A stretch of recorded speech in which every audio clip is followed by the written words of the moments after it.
আসসালামু আলাইকুম গায়েস, এই দেখেন কি অবস্থা হয়েছে যে আমার ভাইস্তি যে সোনার সওয়াল হয়েছে। ঠিক মানে মাছ মারি যাচ্ছে আমরা এরকম ভাব। সিঙ্গাপুর পাড়ি দিচ্ছে আমরা হলে মালয়েশিয়া দেন সিঙ্গাপুর পাড়ি দিচ্ছি বুঝছেন। মালয়েশিয়া থেকে। এটি মালয়েশিয়ার হলে পাহাড় নদী, এই নদীটা পার হলে সিঙ্গাপুর পায়ে যাবো আমরা।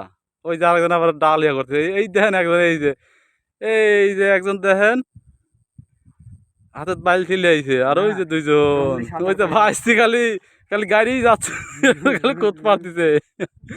আর এই দেখেন একজন বাস নিয়ে করতেছে যে সিঙ্গাপুরে এই পাহাড়টা পার হয়ে ফেলে আমরা বাসি, আমরা অলরেডি সিঙ্গাপুর ঢুকে যাব। ওই যে একজন খালি ঘুরতেছে চরকির মতন, আবার ব্যাগে যাচ্ছে গাড়ি। ওই যে সোনাই ভাই, ওই যে আরেকজন আবার হাতত করে আলে আসতেছে দেখেন আমার ভাইস্তি স্যান্ডেল।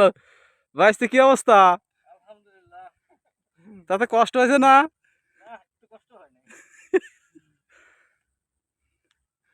ওই যে দুইজন লাগছে, আগের লোক পাস পড়ছে আর আমি পাশের লোক ছিলাম, আমি সবার আগে।